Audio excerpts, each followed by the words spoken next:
Okay, guys, how's it going out there? Rooster and 10, roostercb.com, Cobra 89 GTL base station here, runs on 110 volts, can plug in the wall, or can run off a power supply on 12 volts, and looks like a Cobra 142 essentially on the outside, but it is only an AM only base station radio, digital readout, 40 channels, etc. Now, what I want to talk about this one is more about the experience of buying it than it is about the radio itself. And this is going to be mainly for people that aren't really well versed on eBay, just kind of an eBay story, if you will. Bought this thing, got it probably 4 or 5 days ago, just unboxed it yesterday. I had intended on doing a unboxing video on it, showing the packing job and everything, but actually wasn't recording when I unboxed it. As far as the packing job from the seller, decent. I would say somewhere between a 5 out of 10 and a 7 out of 10 at best. The problem I had with the shipping was they had it in an undersized box, so it was sitting kind of at an angle like this in the box because it wouldn't sit flush down inside of it. They had left some areas of the radio exposed without bubble wrap on them, so that wasn't great. But as far as the physical condition of the radio when it came in, not too bad. Maybe a couple bent corners back on the back of the case, but not a huge deal. Unpacked it, plugged it up. An initial inspection, you guys obviously see it's got a stuck meter on it. Not that big of a deal, not something I was going to raise Cain about or complain about.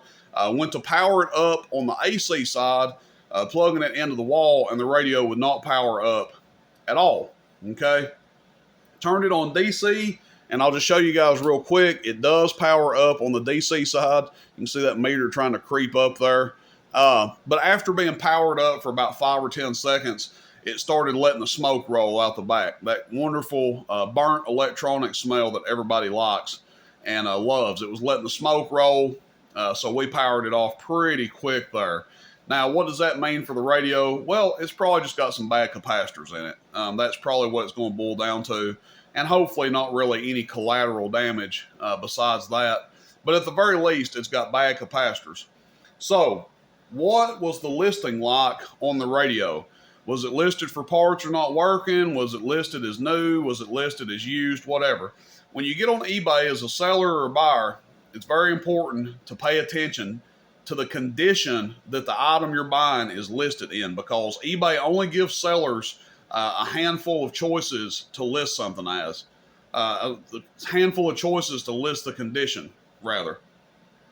One of them is new, one of the others is used, and another is for parts are not working, and there may be a fourth that's like new/open box, but the main three to focus on is new, used, or for parts are not working. That's 3 different ones. New being one, used being another, for parts are not working being the third. Now, a lot of times you'll have eBayers that are trying to be a little shady and have kind of a fail-safe. They'll list something in used condition, and then they'll put in the title or they'll put in the description untested in parentheses. And what they're trying to do, a lot of them, is essentially bluff the buyer. They know what they're selling is bad. They know it doesn't work. But they don't want to come out and say that because they know they can make a little more money if they list it as used. And then when the buyer has an issue with it, they'll say, well, heck, I told you that it was untested. Okay. Fortunately, eBay doesn't really take their side on that. eBay doesn't allow that gray area of untested. You either have to list something used or for parts are not working. You can't kind of have the gray area there. Now, you can list something as used if it's partially working, and you can point out defects with it, such as you can say, well, this is a used radio, but it has a stuck meter, it has a channel segment out, and it has minimal scratches. That would be a good example of listing a radio as used. But anyway, that's the way eBay kind of looks at that. They don't really like that, to allow that gray area of untested. And myself, personally, my advice to you guys would be, if you have something that has multiple issues, like even if it does work, let's say you have a radio that transmits, but the receive is weak, it's only doing half power, it's missing knobs, don't list it as used. You're only asking for trouble doing that. Just go ahead and list it for parts are not working, and then be specific in the description. Otherwise, you're just asking for a return. And that's my personal opinion on that. I've sold some working radios that were rough, and I just list them for parts are not working because of the condition that they're in. But anyway, this one was listed as used, so I contacted the seller about it.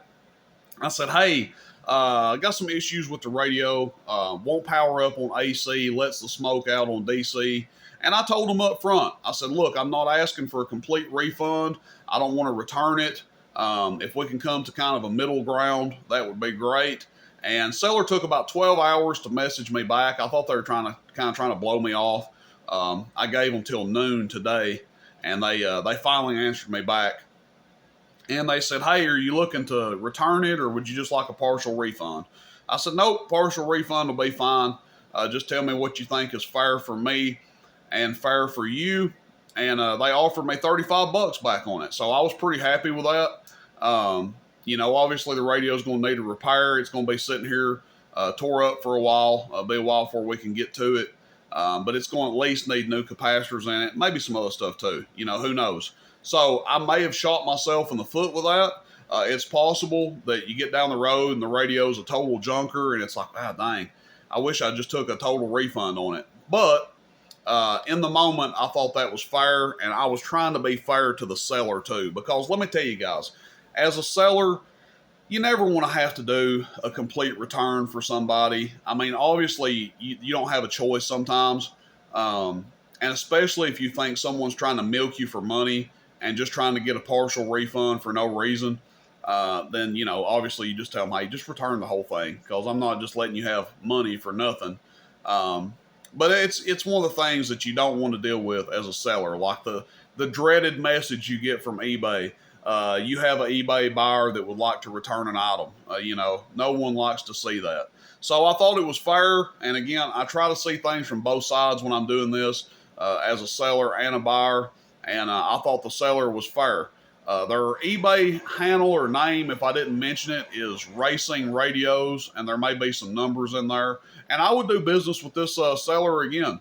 You know, you think, well, that's crazy. You bought a radio from them that was blown up and you know, no good. Why would you buy from them again? I would buy from them again because I still feel like they were fair, and I honestly feel like they were honest. You know, they didn't try to jerk me around or anything or make up excuses, talk their way out of it. I felt like it was a good deal. So that's my eBay experience. I figured I'd share something like this because I know a lot of people are always super skeptical. And then again, some of the stuff that I talked about, some of you guys buy stuff and think that you just have to take a screw in or you have to take a loss on there. That's certainly not always the case. You just have to pay attention to what you're buying and the condition that it's listed in. If something is listed as parts are not working, chances are you're going to be pretty limited on what you can do as far as a return goes, unless it got super damaged in shipping, or unless there's just something completely crazy with the item you get. Like, let's say you buy a Tram D201A and it's for parts are not working, and then you get it and it's an empty cabinet with nothing in it. Then you could obviously do a return. I'm just using that as a example there. But that's it, everybody. Cobra 89 GTL. Maybe one day down the road we'll get this one up and running, and we can come back and you know, refer back to this video, and we'll get this thing going and talking out there. Everybody have a good one. Rooster in 10, roostercb.com. Take care. See you. Bye.